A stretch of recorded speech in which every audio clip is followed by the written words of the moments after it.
इम्तिहान करीब थे और मेरी हम जमात सिद्रा मुझसे नोट्स ले गई थी। उसने कहा था 2-3 दिन बाद दे जाऊंगी, वो ना आई। हफ्ता गुजर गया, मुझे उसके घर जाना पड़ा। जब उसके घर पहुंची उसे मसरूफ पाया। कहने लगी, मेरा तायाजाद सनोबर गुल आया हुआ है, उसके लिए खाना बना रही हूं। उनके घर में पर्दे की पाबंदी न थी और गुल जल्द घुल मिल जाने वाला लड़का था। किचन अपनी वालदा के स्पुर्द करके सिदरा मेरे पास आ बैठी तो गुल भी हमारे बीच तशरीफ फरमा हो गया और इधर उधर की हाँकने लगा। उस रोज वो मुझे अपना सा लगा। बहरहाल थोड़ी देर बाद मैं अपने नोट्स लेकर घर लौट आई। हफ्ते बाद सिदरा का फोन आ गया। अम्मी को बुखार है, 2 दिन से काम कर रही हूं, जरा भी पढ़ाई नहीं हो पा रही, तुम आ जाती तो कितना अच्छा था। उसने कुछ ऐसा लजाकर ये बात कही कि कदम ना रोक सकी और उसके घर चली गई। खाला जी एक पड़ोसन के साथ डॉक्टर के पास जा चुकी थीं। घर में सिदरा अकेली थी। उसका चेहरा उतरा हुआ था और वो किचन में घुसी बर्तन धोने में मसरूफ थी। मैंने कहा, लाओ मैं मदद करा दूं। बोली, खाना बनाना है, ऐसा करो तुम प्याज काट दो, तब तक मैं आटा गूंद लेती हूं। हमें काम करते थोड़ी देर गुजरी थी कि दस्तक हुई। सिदरा ने दरवाजा खोला। उसका कजन गुल आया था। बिला तकल्लुफ वो अंदर आ गया तो सिदरा ने उसे बताया कि अम्मी घर पर नहीं है। मैंने भी कहा कि वो डॉक्टर के पास गई हैं। हमारा ख्याल था कि हमें अकेले पाकर खुद चला जाएगा, मगर वो जाने की बजाय बरामदे में पड़े सोफे पर बराजमान हो गया। अभी हम इसी शशोपंज में थे कि क्या करें, उसके पास बैठें या काम करें। तब मैं उसके पास जाकर बैठ गई। इतने में सिदरा के वालिद आ गए। अकेले मेरे साथ गुल को बैठा देखकर उनकी तेवरी पर बल पड़ गए। मैं शर्मिंदा हो गई। उस दिन के बाद सिदरा के वालिद इस तरह देखते जैसे मेरा आना पसंद ना हो और मुझ पर शक करने लगे हों। मैंने अपनी सहेली के घर जाना ही छोड़ दिया। इम्तिहान खत्म हो गए। जिंदगी का बेजार कुन वक्त शुरू हो गया। जी चाहता सिदरा से मिलूं, मगर ना जाती। घर में दिल ना लगा तो सिलाई सीखने के लिए जाने लगी। एक रोज सिलाई सेंटर से घर आ रही थी। गेट पर एक नौजवान खड़ा नजर आया। कहने लगा, मैं इफ्तिखार का दोस्त हूं, उन्हें बाहर भेज दें, कहना शफीक आया है। भाई घर में ही थे। मैंने उन्हें बता दिया कि आपका दोस्त आया है। इफ्तिखार शफीक को अंदर ले आए। अम्मी से कहा, मेरे दोस्त की आओ भगत करें। शफीक ने एक दिन मेरी मदद की थी और कुछ गुंडे जो मेरा सेलफोन छीन रहे थे उनसे मेरी जान बचाई थी। अम्मी ने शफीक को दुआएं दी और खूब खातर मदारत की। कहा कि तुमने मेरे बेटे की जान बचाई है, आज से तुम भी मेरे बेटे जैसे हो। शफीक की माँ उसकी बचपन में फौत हो गई थी। उसका बचपन माँ की ममता का प्यासा था। वालदा ने प्यार दिया तो वो उनका गिरविदा हो गया। यूं रफ्ता रफ्ता हमारे घर का फर्द बन गया। जाने कब उसने अपने दिल में मुझे बसा लिया, जिसका जुबान से इकरार न किया। मगर एक दिन जब अपने कमरे में गई तो अचानक नजर किताबों की अलमारी पर गई, जहां एक फूल किताब की ओट में रखा हुआ था। हैरान हुई, यहां ये कौन रख गया। इसके बाद ये अक्सर होने लगा। जिस रोज शफीक हमारे घर आता, मुझे किताबों में एक फूल रखा हुआ मिल जाता। मैंने इस बात का किसी से तज़किरा ना किया और ना उसे कुछ कहा। किसी किस्म की गलतफहमी या इंतशार को मैं पैदा ना करना चाहती थी। जानती थी मेरी सूरत अच्छी थी, इसी वजह से खानदान के अक्सर लड़के मुझसे शादी के ख्वाहिशमंद थे। मैंने उस फूल को भी कोई अहमियत ना दी। मेरे दिल में शफीक के लिए किसी किस्म के जज्बात न थे, लिहाजा कोई रद्द-ए-अमल दिखाया और न खफगी का इजहार करके उसका दिल तोड़ा। एक रोज अकेली थी, वो आ गया। उसे बताया भाई और अम्मी घर पर नहीं हैं, मगर वो जाने की बजाय बैठ गया। कहने लगा, अनम आज सर में बहुत दर्द है, सोचा अम्मी से कहूंगा चाय बना दें, वो तो नहीं है, तुम बना दो, मेहरबानी होगी। उसने ऐसी सूरत बना रखी थी कि मैं मजबूरन चाय बनाने किचन में चली गई। अभी मैंने चाय का पानी चूल्हे पर रखा था कि मेरे दुपट्टे में आग लग गई। वो सामने बैठा था। उसने जो मेरी पुश्त पर जलता हुआ दुपट्टा देखा, दौड़कर आया और अपने हाथों से आग बुझाने लगा। जब तक मेरी कमीज और सर के बाल जल गए थे, मगर मैं मजीद जलने से बच गई। ताहम उसके दोनों हाथ बुरी तरह झुलस गए थे। उस दिन उसकी कदर मेरे दिल को हुई और वो मुझे अच्छा लगने लगा। एक रोज जबकि अम्मी बीमार थीं और अस्पताल में दाखिल थीं, वो आ गया और बोला कि इफ्तिखार ने भेजा है, अम्मी के लिए घर का खाना लेकर अस्पताल जाना है। मैंने जल्दी जल्दी खाना टिफिन में डाला और उसके साथ हो ली। अम्मी के पास अस्पताल में हम थोड़ी देर बैठे। भाई ने कहा डॉक्टर आने वाला है और मेरा इस वक्त यहां मौजूद रहना जरूरी है। तुम शफीक के साथ घर वापस चली जाओ और अम्मी के लिए सूप बनाकर भिजवाओ। अब्बू दवाएं लेने गए हैं, वो डॉक्टर साहब से मिलकर घर आ जाएंगे। मैं दोबारा शफीक के साथ घर आ गई। सूप जल्दी जल्दी बनाकर उसे दिया। 2-3 दिन वो इसी तरह सुबह शाम आता रहा। अम्मी का परहेजी खाना बनवाकर अस्पताल ले जाता। जब वालदा सेहतमंद होकर घर आ गई तो एक रोज उसने कहा कि अम्मी की सेहतयाबी की खुशी में तुम्हें एक बार आइसक्रीम खिलाना चाहता हूं, तुम मेरे साथ बाहर चलोगी? भाई और अब्बू घर पर ना थे। मैंने वालदा से कॉलेज की कुछ अशिया लाने का बहाना किया और उसके साथ बाहर आ गई। दरअसल वह मुझे सैर के लिए लाया था, मगर हमारी समझ में नहीं आ रहा था कि कहाँ जाएं। हम घर से ज्यादा दूर भी नहीं जाना चाहते थे। वापस जल्द लौटना था। इधर उधर बाजार में घूम रहे थे कि शफीक का एक दोस्त मिल गया। उसने कहा, शफीक यार कहाँ घूम रहे हो? मैं सामने वाली दुकान से काफी देर से तुम्हें इधर उधर घूमते देख रहा हूं। किसी ने देख लिया तो तुम्हारे साथ इस लड़की की भी बदनामी होगी। अगर कहीं बैठकर बात करना चाहते हो तो नजदीक ही मेरे बड़े भाई का मकान है, वहां जाकर बैठो और बात कर लो। इसरार करके वो शख्स हमें एक करीबी मकान में छोड़ गया, जहां कोई मर्द न था मगर एक लड़की बैठी हुई थी। उसने कहा, मैं मुदस्सर की बहन हूं। हमने कब उसकी बहन को देखा था, यही जाना कि वो सच कह रही है। वो लड़की चाय बनाकर लाई। हमने वहां आध घंटे से भी कम वक्त बैठकर बातें की और फिर घर आ गए। बस ये हमारी मोहब्बत की पहली और आखिरी सैर थी। इसके बाद मैं कभी शफीक के साथ बाहर न गई। कुछ दिनों बाद वो लड़की जिसने अपना नाम रुखसाना बताया था मेरे घर आई। मैंने खातिर तवाज़ो की, वो मेरी सहेली बन गई। हफ्ता 15 दिन बाद आ जाती, थोड़ी सी गपशप करती और चली जाती। एक रोज वो आई और बोली, सिद्रा कल शाम मेरी सालगिरह है, तुम्हें दावत देने आई हूं, जरूर आना। मैंने कहा, तुम्हारा घर एक बार देखा है, वो भी शफीक के साथ, अकेले नहीं आ सकती। वो बोली, तुम फिक्र ना करो, मैं खुद आकर तुम्हें ले जाऊंगी, बस तुम तैयार रहना। अगले दिन वो शाम को मुझे अपनी गाड़ी पर लेने आ गई। वालदा ने उसके इसरार पर इजाजत दे दी। कहा कि जल्दी आ जाना वरना वालिद खफा होंगे। जब उसकी गाड़ी शहर से दूर जाने लगी तो मुझे खतरे का एहसास हुआ। मेरा अंदाजा दुरुस्त था।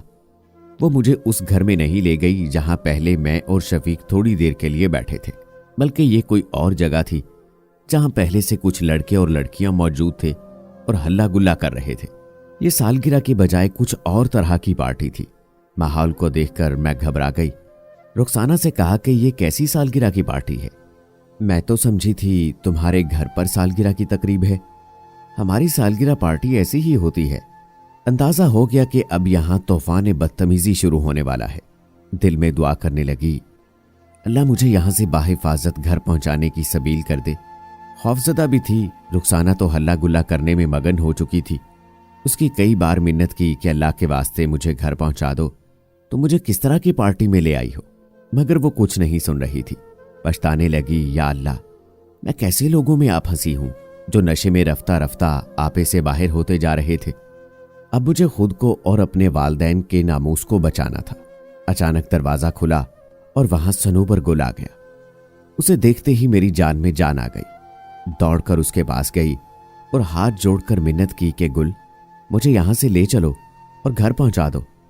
रुखसाना मुझे धोखे से अपनी सालगिरह का कहकर ले आई है। जाने ये कौन सी जगह है, मुझे अपने घर का रास्ता भी नहीं आता। मेरी आंखों में आंसू देखकर उसे यकीन आ गया। वो मुझे अपने साथ बाहर ले आया। गुल आज मेरे लिए फरिश्ता रहमत बनकर आया था। कहने लगा, मेरा एक दोस्त यहां आया हुआ है और उसकी वालदा को दिल का दौरा पड़ गया है। उसके वालिद ने फोन किया कि जमशेद को ढूंढो। उसे ढूंढने इधर आया था। शायद अल्लाह को तुम्हारी मदद करना मतलूब थी। वालदा बहुत खफा थी। मैं खुद हवास बाख्ता थी। वो बोली, वो लड़की इसरार कर रही थी तो कैसे मना करती? तुम्हें खुद अकल से काम लेना चाहिए था। अपने वालिद का ख्याल करती और उसे मना कर देती। जाने कहां कहां की लड़कियों को सहेलियां बना लेती हो। अगर तुम्हारे साथ आज कोई हादसा हो जाता तो क्या होता? इस वाक़े के बाद मैं गुल की एहसानमंद हो गई और दोबारा उसकी खातिर सिद्रा के यहां आना जाना शुरू कर दिया। एक रोज मैं वहां बैठी थी कि गुल अपनी वालदा के हमरा आ गया। उसकी माँ ने मुझसे कुछ देर बातें की और फिर वो मेरा रिश्ता लेने हमारे घर आ गई। मैं समझती थी कि सिदरा मेरे और अपने कजिन के रिश्ते पर खुश होगी। उसकी वालदा जो मुझे बेटी कहती थी और बहुत प्यार से मिलती थी, लेकिन जब उसे बताया कि तुम्हारी फुफ्फो मेरा रिश्ता गुल के लिए मांग रही हैं, उनके इल्म में ये बात आते ही जाने उन्होंने गुल की वालदा से क्या क्या कहा कि वो दोबारा ना आई। एक रोज मैंने गुल को फोन किया और पूछा कि आप लोग फिर क्यों नहीं आए। उसने कहा सिदरा की वालदा को बताए बगैर अम्मी को लाया था, लेकिन तुमने भांडा फोड़कर मामला खराब कर दिया। उन्होंने अम्मी से कुछ ऐसी उल्टी सीधी बातें की हैं कि उनका दिल पलट गया है। उन्होंने चचा जान से भी कहलवा दिया है कि तुम्हारा रिश्ता ठीक नहीं है और गलत किस्म की लड़की हो। मैं अम्मी को लाख समझाता हूं मगर वो नहीं मान रही। कहती हैं कि सिदरा क्या बुरी है, वो अपनी है, तुम्हें शादी उससे करनी होगी। गुल की जुबानी ये बातें सुनकर मेरा दिल टूट गया। मैंने अपनी दोस्त समझकर सिदरा को बताया था कि वो इस रिश्ते में मेरी और गुल की मदद करेगी। उसने उल्टा काम खराब कर दिया। अगर जानती तो उससे राज़े दिल ना कहती। साथ देने की बजाय वक्ती तौर पर उसने मेरी हाँ में हाँ मिलाई और फिर मुझे बदनाम कर दिया। सिर्फ गुल की वालदा को ही बदजन नहीं किया, बल्कि हमारे मोहल्ले में भी कुछ घरों में ऐसी बातें की कि लोग मुझे गलत किस्म की लड़की समझने लगे। हम लोग किसी को मुंह दिखाने के काबिल ना रहे। वालिद साहब ने लोगों की बातें सुनी तो घर बदल लिया और मैं सोचों के अंधे कुएं में जा गिरी, जहां मायूसी के घटाटूप अंधेरे के सिवा कुछ न था। अब शफीक की याद आई, जिसको इसलिए ठुकरा दिया कि उसकी वजह से उसके दोस्त के घर जा बैठने की गलती की और रुखसाना की बदौलत गलत लोगों के हत्थे चढ़ते चढ़ते बची। तब गुल ने ही सही सलामत घर पहुंचाया था, तो उसकी एहसानमंद होकर उसके साथ जिंदगी बसर करने का ख्वाब देख लिया और शफीक से शादी से इनकार कर दिया। मगर अपनी ही गलती की वजह से इस ख्वाब की ताबीर ना पा सकी, क्योंकि राज़े दिल को राज ना रखा और सिदरा को वक्त से पहले सब बता दिया। काश गुल ने ही मना किया होता कि यह मामला उसके रिश्तेदारों को नहीं बताना है, मगर अब पछताने से क्या हासिल था। जो खोना था खो दिया था, और जो शय एक बार खो जाए फिर कहाँ मिलती है। अब एहसास हुआ कि शफीक ज्यादा अच्छा इंसान था। वो हमसे मुखलिस था और मेरे वालदैन भी उसे चाहते थे, लेकिन एक गलत फहमी की बिना पर मैंने उसे मुर्दे इल्जाम गर्दाना था और उसे ठुकरा दिया था। वो खुद नहीं जानता था कि उसके दोस्त के भाई के घर कोई गलत किस्म की गर्लफ्रेंड मौजूद थी, ताहम वो अपने भाई की इज्जत रखने के लिए खामोश हो गया था। शफीक की नीयत खराब थी और नामुदस्सर ने किसी बुरी नीयत से हमें अपने बड़े भाई के घर बैठाया था। किसी को भी रुखसाना के बारे में इल्म न था। ये मैं ही थी जिसने बिना जाने बूझे रुखसाना को अपना पता लिखकर दे दिया और अपने घर आने का कहा। वो आ गई तो गलती किसकी थी? ये मैं ही थी जिसने रुखसाना से दोस्ती कर ली और उसे सहेली बना लिया। इतनी जल्द एतबार कर लिया। वालदा ने मना भी किया तो उनकी बात को नजरअंदाज कर दिया। जब मैंने गौर किया तो मालूम हुआ कि ये सब मेरी कम अकली और अपनी गलतियों की वजह से हुआ था। सारी बर्बादी की जिम्मेदार मैं खुद थी। फिर किसी को इल्जाम देना क्या मानी रखता है। अब तो हर एक से यही कहती हूं, जो कहो सोच समझ कर और जो कदम उठाओ 100 बार पहले सोच लो। ऐसा ना हो कि तुम्हारी एक लग्जिश हमेशा के लिए तुम्हें किसी गहरी खाई में गिरा दे। मुझे गम है कि गुल से मेरी शादी ना हो सकी, तो खुशी है कि उसने फिर सिदरा से भी शादी नहीं की। वो मुझे ना मिला तो मेरी बदखा सहेली को भी हासिल ना हुआ, जिसने मेरी खुशियां ही नहीं सारे ख्वाब खाक में मिला दिए। शफीक अब भी कभी कभी अम्मी जान से मिलने आता है। उसके जले हुए हाथ देखती हूं तो सोचती हूं कि तुम ही थे वफा और भरोसे के काबिल। ये मेरी भूल थी कि गुल की हसीन सूरत पर मर मिटी और तुम्हें ना गर्दाना। अब शफीक की कदर आई है, मगर देर से। वो शादी कर चुका है, उसकी दुनिया बसी हुई है। अम्मी ने उसकी शादी अपनी भांजी से करा दी थी। वो बहुत अच्छा शौहर साबित हुआ, मगर मैं जानती हूं वो आज भी अपने दिल में मेरे लिए चाह रखता है। वो कसूरवार नहीं, मैं कसूरवार हूं। वो बेवफा नहीं, मैं बेवफा हूं। अम्मी अब्बू ने उसके साथ मेरी शादी करना चाही थी तो मैंने इनकार किया और गुल को चुन लिया। क्या जानती थी कि वो बेवफा वादा करके वफा न करेगा। सिदरा और उसके घर वालों की बात पर यकीन कर लेगा और मुझे गलत लड़की का खिताब देकर छोड़ देगा। मैं 2 कश्तियों की सवार थी और आज मैंने दोनों को ही खो दिया है। आज ये दुख एक भारी सिल की तरह मेरे वजूद पर धरा है कि काश मैं वालिदैन का कहा मान लेती। आज मेरे बाल सफ़ेद हो चुके हैं, मगर आज भी जी चाहता है कि वो गुजरा वक्त वापस आ जाए। जो गलतियां मुझसे हुई उन्हें दोबारा सुधार लूं। जिन गलतियों की वजह से एक खारदार जिंदगी मेरी झोली में आ गई, उन्हें दोबारा ना दोहराऊं। लेकिन जानती हूं कि ये आरजू अब कभी पूरी ना होगी। जो वक्त गुजर जाता है तो वो फिर लौट कर नहीं आता। तो दोस्तों, ये थी हमारी आज की कहानी। उम्मीद है आपको पसंद आई होगी। वीडियो को लाइक और चैनल को सब्सक्राइब कर लें। मुझे अगली वीडियो तक इजाजत दें। अल्लाह हाफिज।